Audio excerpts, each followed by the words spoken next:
All right, this is lecture 17, digital signatures, 22 slides. Okay. We're going to talk about all this stuff, the purpose, some concepts, some drawbacks, and solutions, and so on and so forth. The purpose of a signature is to signify intent. Why do we sign checks now? Well, we don't really anymore. But when we did sign checks, it was to signify our intent to give someone money or to pay a bill. Okay. Also gives us authentication and approval. Okay. Security and also a ceremony. Signing a mortgage is one of the things that cannot be done electronically. Did you know that? There's very few things. Why can a mortgage not be done electronically? Anybody? Because they have to be able to prove the transaction happened. Because how many people built a house? Well, I did. I'm the very first owner. But what if that house sells and then somebody else buys it and somebody else buys it and somebody else? It's a way of tracking the ownership back to the very first owner. And they want to prove it was done. Because I literally redid my mortgage last week. Had to sign every paper. I had to sign it Kenneth Charles Dewey. You know how bad I suck at writing my middle name? It was terrible. Okay, so ceremony. Okay. If you could call for your neighbor's house and say, hey, I want to cancel my electricity. I live at whatever address is next to you, and they didn't make you verify who you were. That would suck. Nightmare, wouldn't it? Yes, it would. It would really suck. Okay, confidentiality. Obviously, it's for our eyes only. Integrity, when you know what that is, it hasn't been changed. Authentication and identification, it hasn't been forged. But here's something new. Non-repudiation. I didn't call you and tell you whatever the heck, cancel the electric bill, that kind of stuff. That's why when you call someone to do this, you have to give them all the special code words and stuff for security from your account. Okay. Drawbacks. There could be lifting, there could be forgery, there could be document alteration. Has everyone seen this movie? Excellent movie.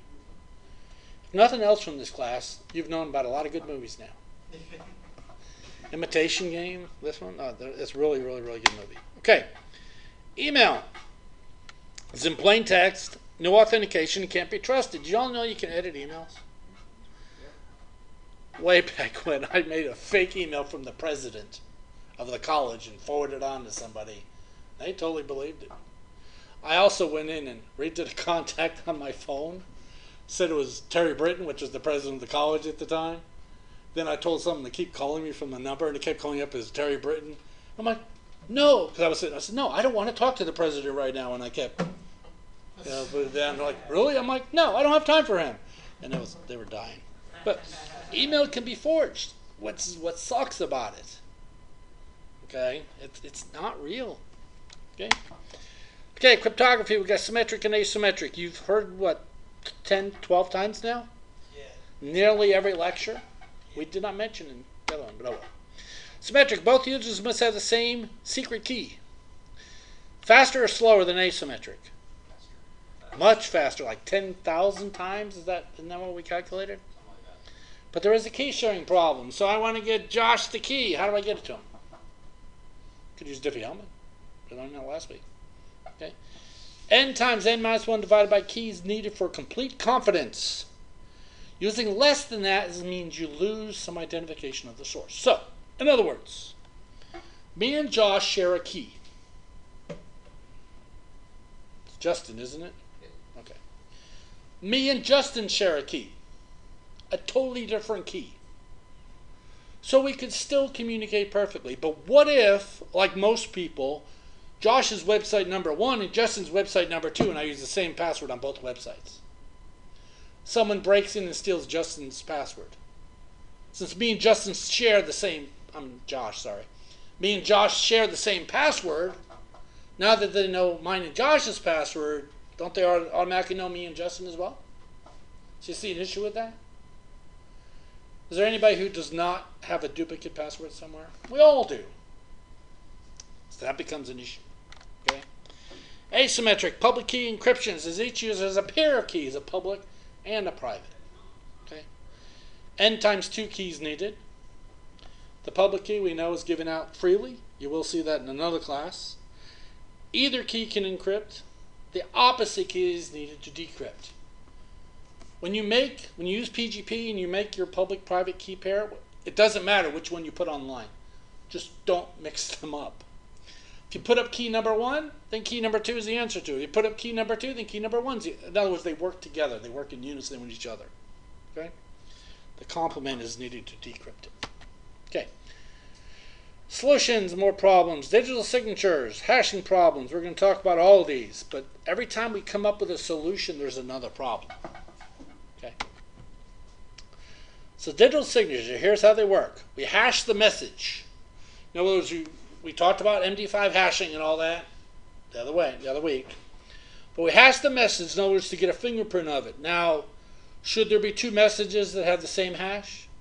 No. There shouldn't be. Correct.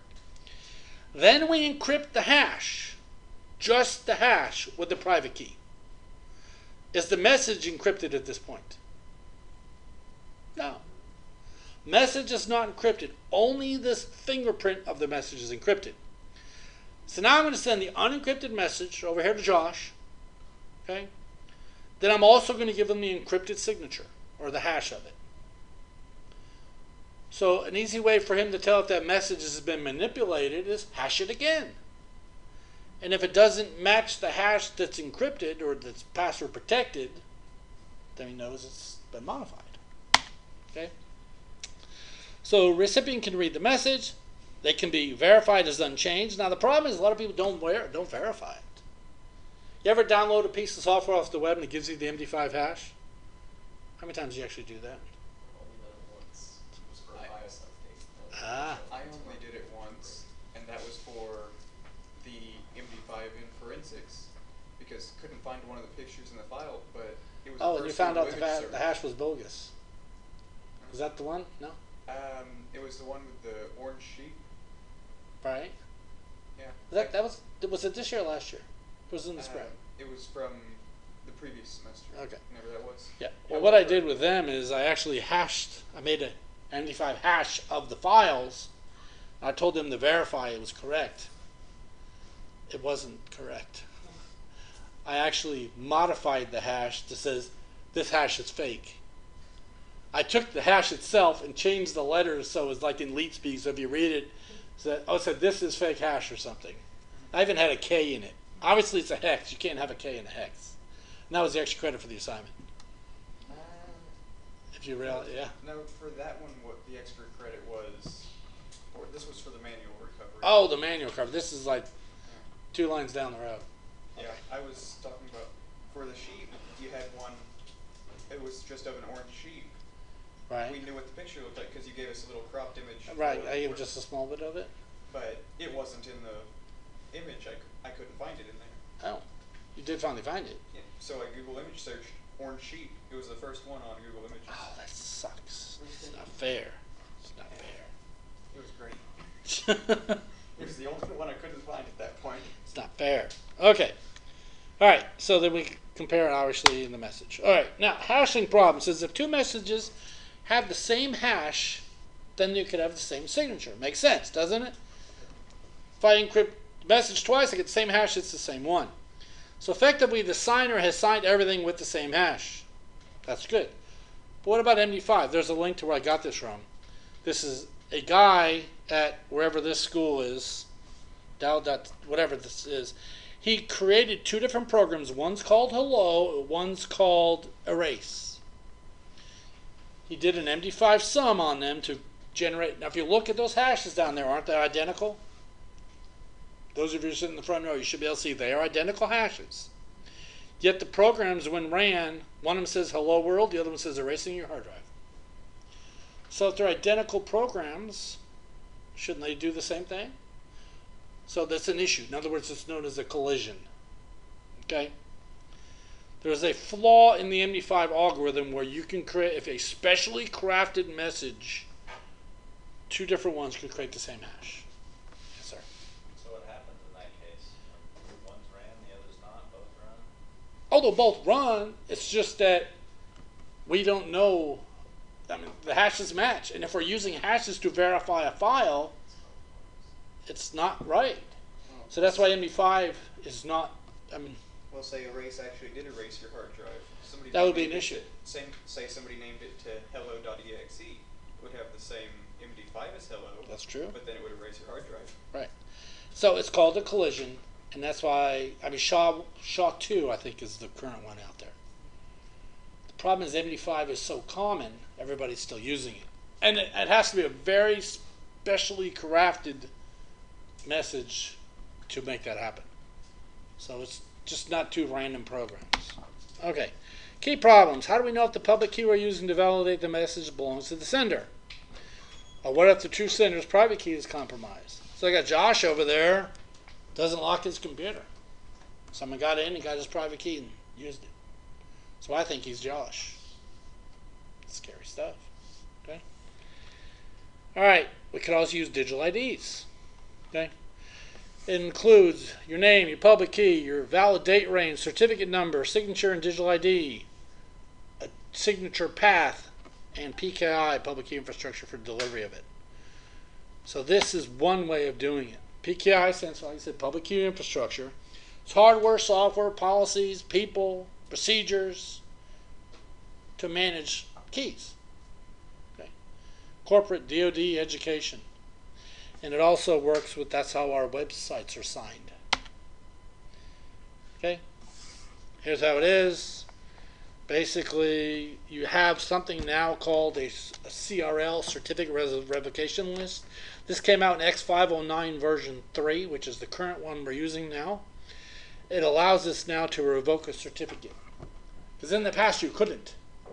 So in other words, you've had a certificate, like I used to sell certificates. Okay? I could generate a certificate that was good for 10 years. Is that a good idea to begin with? No. Probably not. Imagine if I couldn't revoke it. Even if it got compromised, it would still be good. So it kind of sucks. CRLs now can be made that would, whenever a certificate or key is being used, it checks if it's been revoked, which is kind of nice. Okay. We could also have the nested safe. We can encrypt the message, not just the digest. So we're going to encrypt the digest, but also encrypt the message. Okay. Then encrypt the result using the private key. Then the sender and receiver both have to decrypt it to make sure it's true. But that makes it harder to do. Every time you're adding more complexity to it, it gets harder. And normally with a digital signature, you're not overly worried about someone seeing the message. You're really looking for the integrity of the message. Okay? Okay, what about phishing, social engineering? I get emails all the time saying they're so-and-so doing whatever the heck. So, a lot of issues with it. Okay? Nigerian Princess Financial Advisor must be.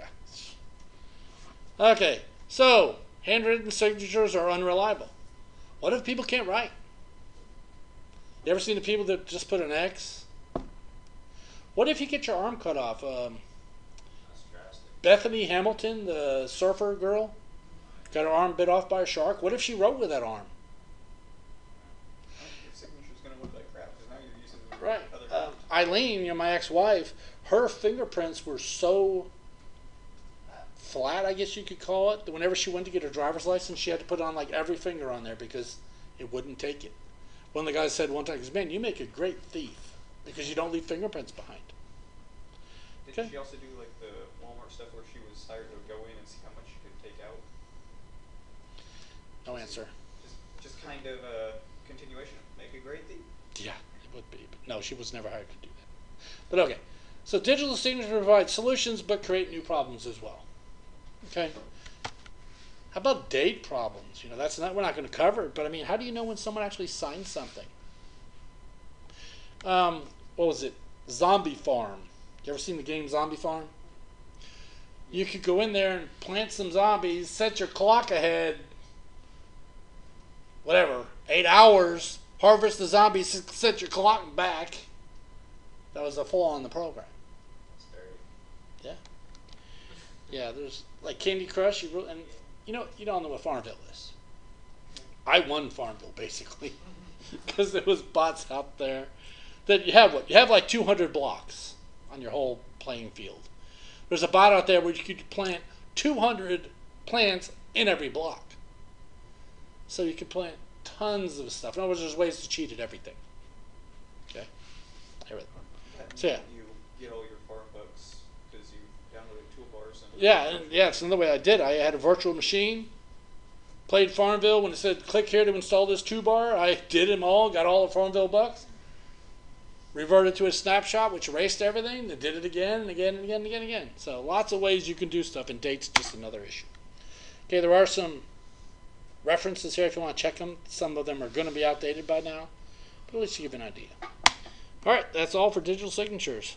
Lecture 17.